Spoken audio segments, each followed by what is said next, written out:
Well, good afternoon, everyone, and welcome to another Spark coaching session. Fantastic opportunity to meet our special guest, Diana Howles. As usual, I'm accompanied by our coaches, Brahm LeGroux, the Muscles from Brussels. Welcome, Brahm. How are you? Fantastic, Arthur. Great to be back. Thank you. Very good. And we've also got the Kylie Denton. Kylie, welcome to the chat today. Thank you, Arthur.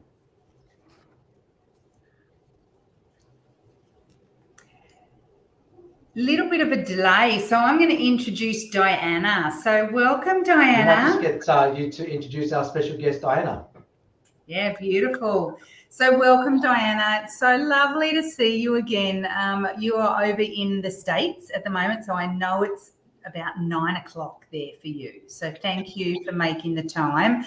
I want to just share with the audience a little bit about you because you are amazing. And I just need to let everyone know how amazing you are before we actually... Thank you. So Diana Howles is an award-winning speaker. Okay, she's an Amazon best-selling author. She's a global virtual and hybrid training expert with over 20 years experience in the learning industry. She's a world-class facilitator. She's led virtual programs in more than a dozen countries. In 2022, you actually wrote a book, The Next Level Virtual Training, and that was around advancing facilitation. And you actually won a medal for that from the Axiom Business Awards. And recently, in March of this year, we both had the opportunity to co-author a book on resilience. Okay, so resilience in women and life and business. So welcome, Diana. How are you? Oh, it's great to be here. Thank you so much for having me. Great to see you, Arthur and Brahm, and just thrilled to be here, Kylie. Yeah, it's lovely to see you again.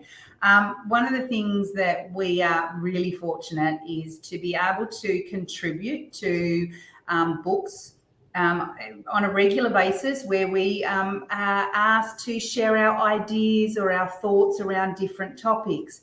And we had an opportunity to write a section of the book around resilience. And it was for resilient women in life and business. But a few people said to me, so I'm a man, can I read that too? It applies to everyone. Resilience is universal. But one of the things I loved about your chapter, and I might get you to talk a little bit more about that, and then I know Brahm and Arthur will definitely want to ask some questions. And then I want to talk a little bit about resilience from my perspective as well. But in the book, what you talked about, Diana, was where you actually had attended to go and facilitate a workshop and nothing was there when you arrived. Tell us about the experience, but then also tell us around how that actually helped you to become more resilient. Yeah, well, thank you. It was a training event. And so for all of our listeners who have gone to sessions where you're doing financial planning workshops, you know what that's like, right? You arrive and at the site, I got there and none of my workbooks were there. It was one of those things where everything was going wrong. Multiple things were going wrong. The data projector wasn't working. All of a sudden, I didn't have all the handouts for the participants. It was a full day workshop. And I remember I was sitting off to the side about to be introduced. And I was thinking in my head, this could be a complete disaster. I have a whole day ahead of me. The participants, right? What are they going to use? And I just made a decision in that moment. And I said, you know what? I'm going to give 110%. And by the time I leave this workshop, I think it was on presentation skills, these participants are going to be better speakers than they were right now. And I just made that commitment. For me, that was everything. So what I did during that session was we did a lot of exercise and ad-libbing, and I just gave it everything I had, even though I had to work without those participant handouts. They were very disengaged at the beginning, and I invited them to come forward and really involve them and did lots of affirmations for them. And as you know, Kylie, at the end of that full day, it was the only standing ovation I have ever received from a training class. Usually you never get a standing ovation. So what could have been one of my worst disasters actually became one of the greater successes. And it was the ability to adjust, adapt, accept, make a decision, make a commitment, and work with what you have. Part of, I think, what is so beautiful about resilience is there are things you cannot do. There are limitations that happen, obstacles and challenges. But you ask the question, what can I do? And in that moment, well, I didn't even have evaluation forms. So I just grabbed some paper that was in the hotel facility and they filled out anecdotal evaluations. We just worked with what we had. So that was really a turnaround. Yeah. I love it. I love it because I run workshops for as keynote around resilience, and many people will come to me and they'll say, Kylie, can you come in and make my leaders resilient? Just do a workshop and make them resilient, can you? And I explain that resilience is it encompasses a number of different skills and qualities. And I know, Brahm, you're going to have something to say about this because Brahm his background is as a psychologist. So he's really great content when it comes around this stuff. Mm-hmm. But I'm often explaining that resilience is a number of different skills and qualities. It's your ability to work through challenges. It's your ability to adapt to changes. It's your ability to inspire people and also look and anticipate for future challenges. Yes. It's about being a visionary. It's about learning from our mistakes and seeing that failure is just feedback. It's about being optimistic in the face of adversity. And it's also about not only having that resilience in us, but actually having that helping to our people to have that resilience in others. So inspire them to know that when you get thrown challenges that you can do it. And one of the comments that you made in the book was, I remember a story that I was once told was I could be a victim, okay, and see this as, oh my God, I didn't have the right tools, I didn't have the right this, I didn't have the right that. Or I like to call it a victim or a hero, okay? I can either see myself as a victim or I can see myself as a hero. And everything you did showed resilience into that hero, okay? Into that moment of, I'm going to make the best of this out of the worst of this. So I love it because it encompasses all of those things. Yeah, it's so true. And I like to think about it too, Arthur and Brahm and Kylie and our listeners, as the 3 shuns. So the shuns would be, the first one would be realization, right? That losses, hardships, struggle, challenges, all of those things are part of the package in life. So the realization of that. Expectations, where we're kind of managing what's realistic and what can we do in a certain situation when things do go wrong. And then kind of this idea of really acceptance when we first start to say, no, that shouldn't be how it should go, right? That's when we suffer. But when we kind of go, okay, it is what it is. And that's when acceptance comes in. With acceptance, then that kind of gets rid of this suffering, right? And now we're in a place where, okay, I don't have handouts. I don't have my contact information. I don't have my evaluations. I don't have a working data projector.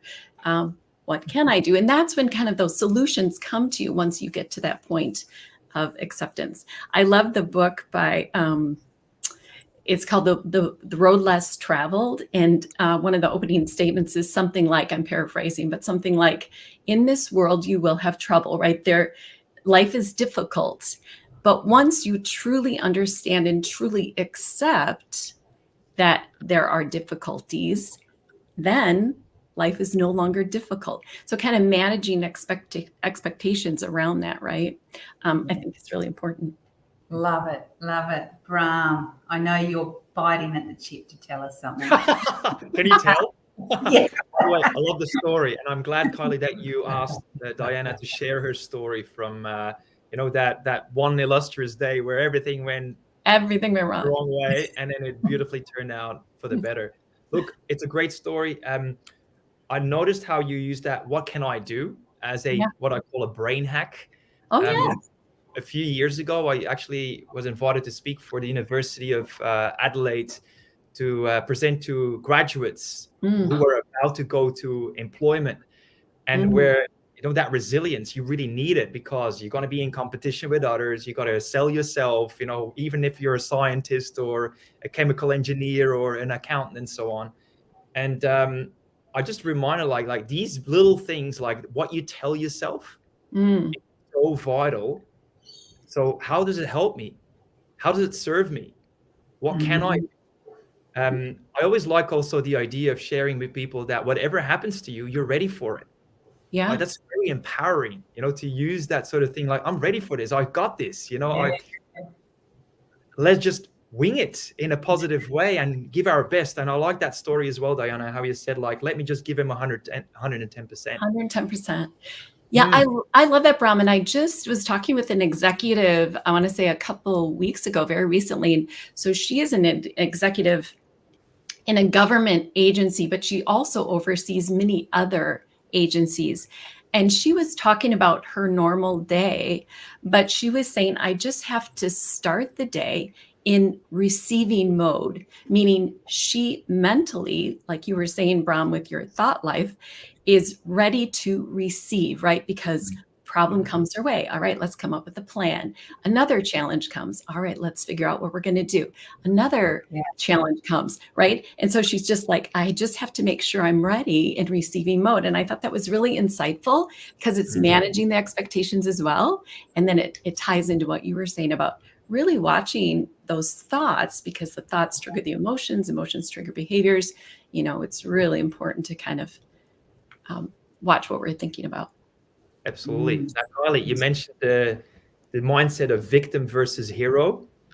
There's some friends of mine and colleagues, they actually use a very good analogy for this, where that resilience piece fits in, which they say, you choose whether you go in the zoo of negative emotions, as in, I'm trepidated, I'm anxious, everything is going wrong, blah, blah, blah, blah, negative, anxiety, fear, the whole lot, blame, or you go into the zone where you basically achieve high performance just because you allow yourself to shine a bright light doing whatever you're doing and be creative. So I think that's a really good sort of, vision. You're in the zoo or you're in the zone. What do you choose? Yeah, I love it. I love it because, I think we can tell ourselves, poor me, this is bad. All of those stories that then become reality, or we can go, actually, I'm going to come out this the other side. I always used to use it, especially when I was younger. I used to use it as, you can't go over it, can't go under it, can't go around it. You got to go through this. We've got to experience it. And we cannot, and for everyone listening, we can't build resilience if we don't have challenges. Okay? So it's those challenges that help us. I'm going to see how whether or not Arthur's going to come through. There might be a small delay, but I know that he will absolutely want to say something about this.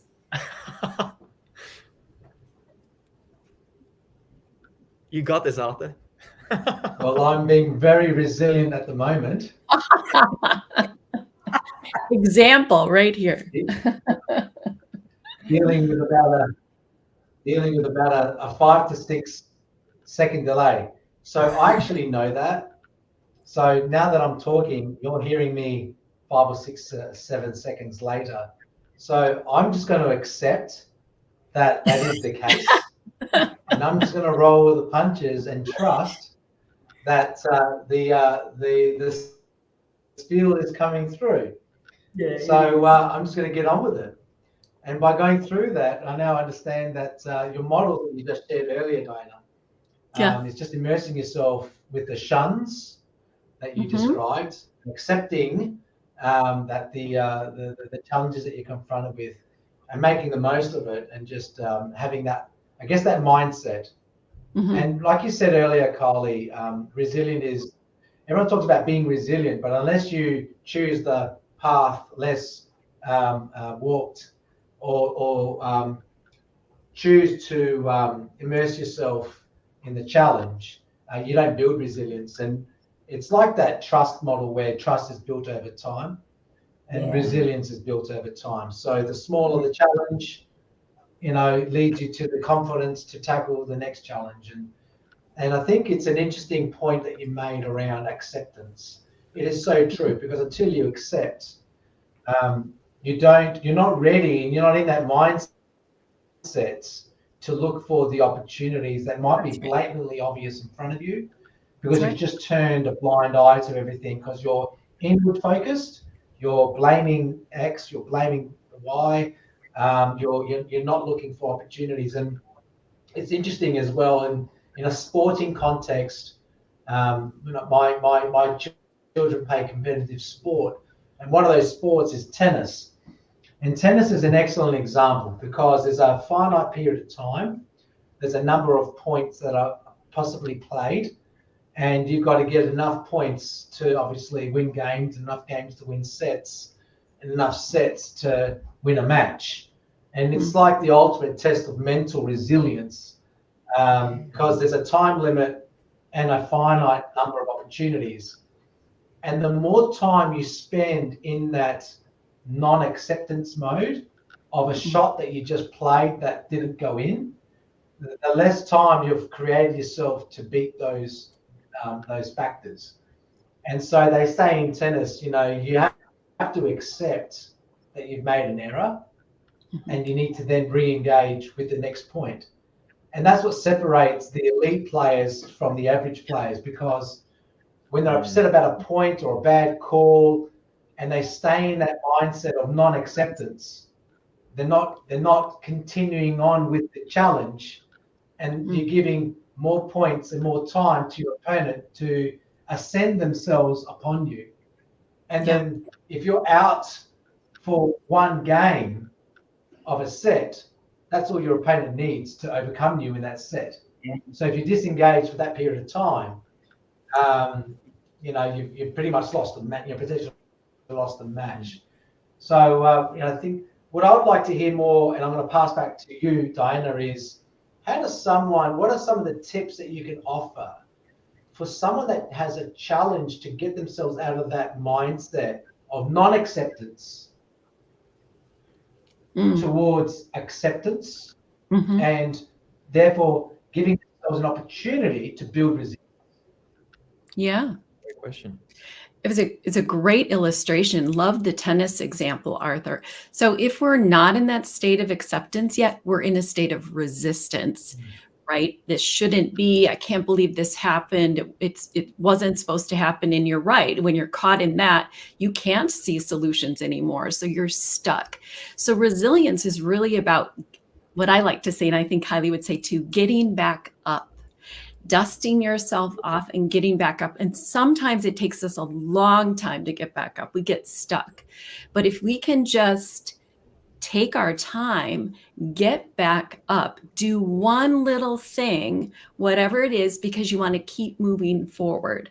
So what I love, Kylie will say, is I don't dwell on something, right? I don't dwell on that if something doesn't go well, or we learn from it. But when we dwell on it, we get stuck. So sometimes when we went through some really hard times, people go through loss. They lose a lot of things. They can't find a job. They have injuries or their health.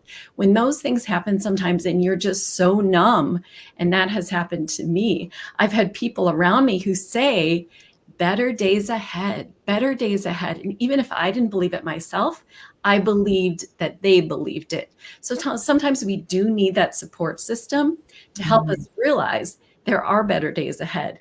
And for those of us who can bounce back and get back up quicker than others, that is showing more resiliency. But even somebody who takes a while to get back up, the fact that you get back up is resilience. So whatever the loss, whatever the challenge, whatever the obstacle, use your support system and make sure that you are reminding yourself one more step, so that you keep going forward. Yeah. I think I could add to that. I love how you've talked about that, Diana, because that very much aligns with what I think as well. I use the term that failure is just feedback. Okay. Yeah. So when we get knocked down, that's just feedback. when we, make a wrong hire, when we make a wrong decision, when we lose a customer, whatever it might be, it doesn't matter, whoever's listening out there, everyone has failed at some stage. Yeah. We talk about it as a feedback. And what we know from resilient leaders is the better that they're able to navigate complexities, the better that they're able to understand that failure is just feedback and learn from that, the better they're able to adapt to challenges, the better they're able to cope with stress, the more resilient they become. So in relation to Arthur's question, in relation to your response, is look at that as an opportunity to grow.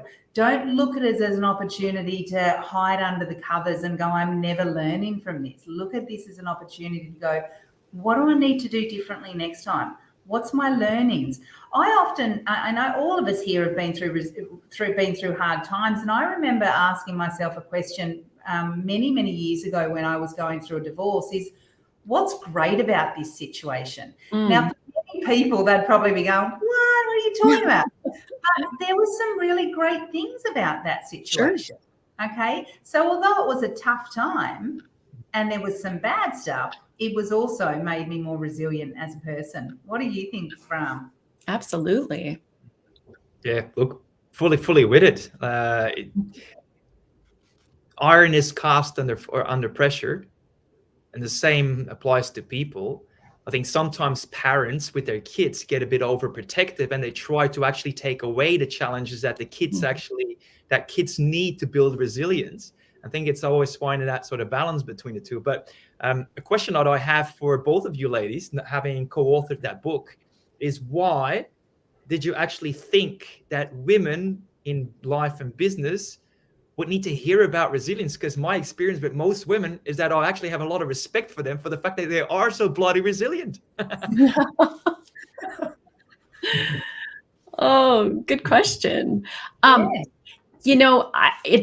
think it applies to all genders, actually, right? The resiliency. I think in this particular project, it was women that were working together, but I definitely believe it's across all genders. But I know an employer who was a male who he actually would not hire people at his organization unless that individual had gone through hardship and struggle, because he knew, like Kylie said, that meant that they were stronger, right? There was strength there, as you mentioned, Bram, with, kind of like the pearl too. The pearl doesn't become this beautiful gem until it goes through hardship with friction and sand and all of that.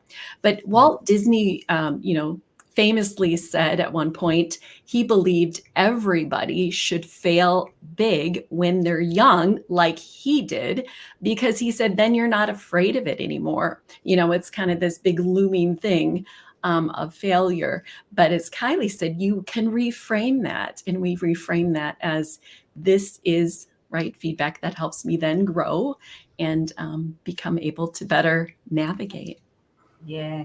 And also, just to clarify, this book wasn't just for women. So, okay, so everyone, this book isn't just for women. It was just written by women who were resilient. So the publisher reached out to, I think there was 16 of us, and resilient women, and said, can you share some stories around resilience, around how you became resilient? So not just for women, but written by women, which is probably, to your point, Bram, we're a resilient bunch, aren't we?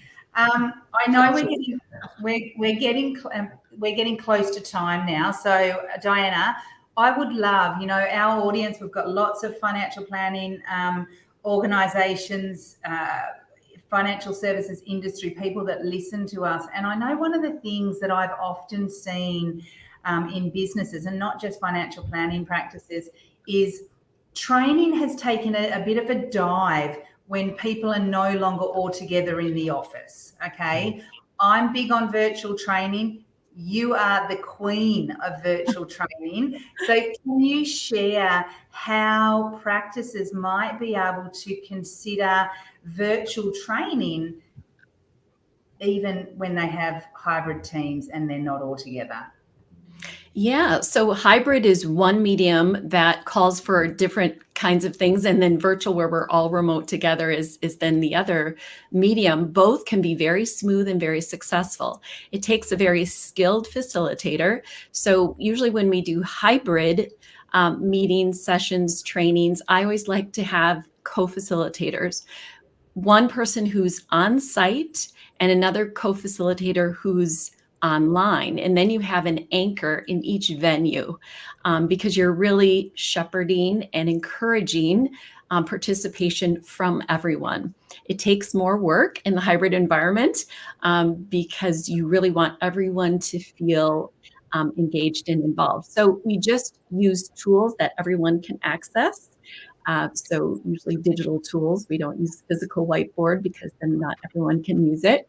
And sometimes when we do small group breakouts, we'll have the in-room people will be in small groups, and then we'll put the online folks in small groups, and then we bring everyone back together and debrief. So everyone has a chance to participate, so that equal participation is important.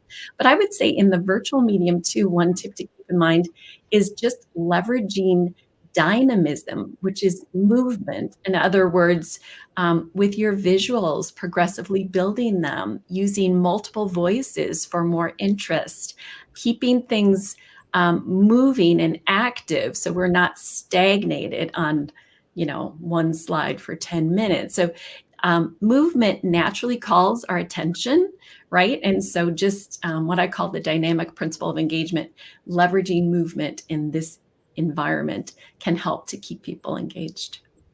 Yeah. And I think also I might add to it is that training has to happen. We know that in order for employees to thrive, and don't forget everyone, and I'm sure you all know this, but it's our employees who help us achieve our strategy, okay? So they're the ones that are driving it. So it's short, sharp sessions.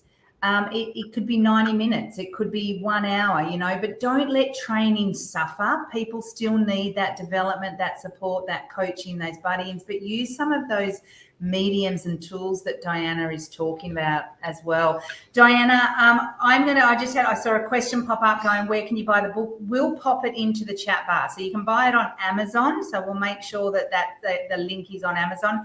You can have it as a soft copy or you can have it as a hard copy. But Diana, I would love for you to also share your other book. If you could also put the link to that in there as well. Sure. Is there any parting words that anyone wants to share before we close off? Yeah, just to piggyback on that. So my book is Next Level Virtual Training, Advance Your Facilitation. And it is available on Amazon as well. Great. Thanks. Arthur Brahm, anything from you? Go ahead, Arthur. Okay, I'll go ahead. I think I'm on the delay still. Look, I love the presentation today. Thank you for sharing, Diana. Great work, Kylie, for introducing us to Diana. I will acquire a copy of both books. I think there's definitely people in my team that would be able to leverage from them. We do a lot of online training, so I definitely want to read that and maximize our time with our constituents, our stakeholders. Great topic today. I actually share the same approach that your employer. I actually went through a job interview a number of years ago, and I talked about the struggle that I had gone through to get, to the interview, and the experiences I had prior. And it was quite interesting because the majority owner honed in on my experiences to get to understand the struggle they've gone through.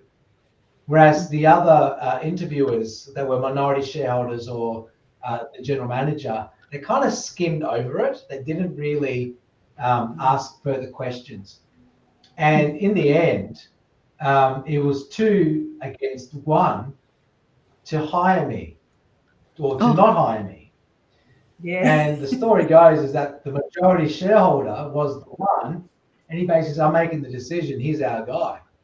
And then he told me later why, and it was exactly that reason why, that he had to go through that journey. and Wow. understood that I had something more to offer than what the other potential candidates did. So my takeout is immerse yourself in the challenge, take the tips that Diana's shared, and have the mindset approach that Kylie shared to better yourself and build that resiliency within. As like I said before, it's like the trust model where every step forwards compounds to being more resilient. Love it. Great stuff. Thank you so much. Love it. Loving the comments coming through as well. So I love it. Bram, do you want to close us out? I'm getting better. I'm getting better. I'm getting the text. It's like, you got to hang in there and give yourself an opportunity. Right? Absolutely. Because a spark can become a little All right, flame. let's wrap it up. Thank you so much, Kylie and Bram. My pleasure. All good. Thank you so much, everyone. Hope you have a great day. Diana, thank you for zooming in late at night. Whereabouts are you again? I never asked you where you are in America. Oh, I'm in the north central U.S., about 200 kilometers north of Chicago. But thank you so much for having me tonight. It's such a pleasure. Illinois. Are you near the lakes?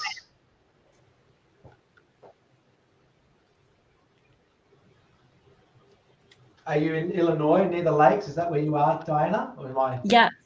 Still? Right. Yeah, very, very nice. All right, let's wrap it up. Thank you, everyone. See you next week. Thank you. Bye-bye. Bye, everyone.